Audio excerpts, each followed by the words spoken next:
Les essentiels du Sénat.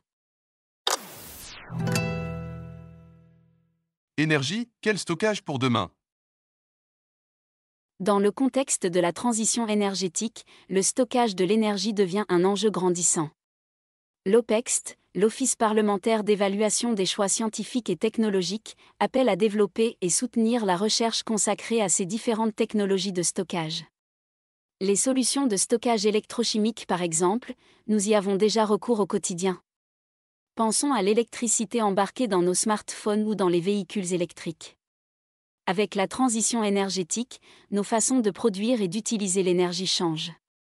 Avec moins d'énergie fossile et plus d'énergie verte, nous devons trouver comment mieux stocker l'énergie, ce qui est essentiel pour l'équilibre entre ce que nous produisons et ce que nous consommons en électricité.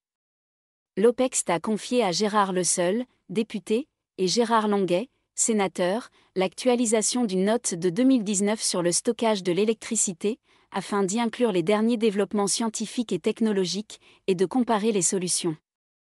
Avant tout, la note fait un état des lieux des diverses formes de stockage de l'énergie qui existent aujourd'hui, le stockage mécanique, qui inclut le pompage hydraulique, et qui est le plus courant, le stockage électrochimique, qui concerne les batteries, le stockage électromagnétique, le stockage chimique par vecteur, ou encore le stockage thermique.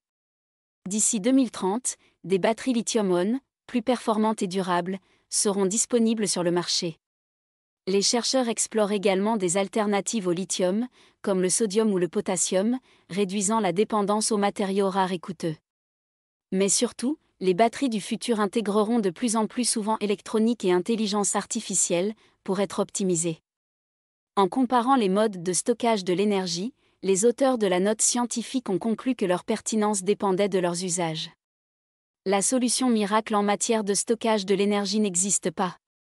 Il n'existe que des technologies de stockage adaptées à telle ou telle situation, à privilégier au terme d'une analyse multicritère.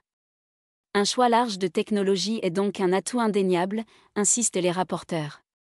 Par exemple, les batteries sont idéales pour un usage de court terme, tandis que l'hydrogène est plus adapté pour une durée d'au moins une semaine.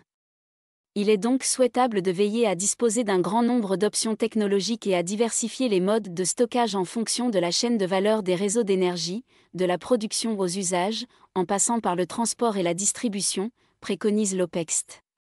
Aussi, il peut être pertinent d'articuler les technologies pour les rendre complémentaires, par exemple d'interconnecter des batteries avec des supercondensateurs ou avec des volants à inertie, qui sont deux autres dispositifs de stockage. La France présente l'avantage d'être positionnée sur la plupart de ces technologies. Elle doit continuer à soutenir la recherche pour développer des solutions innovantes et adaptées à notre contexte énergétique, appelle de ses vœux l'Office parlementaire en conclusion.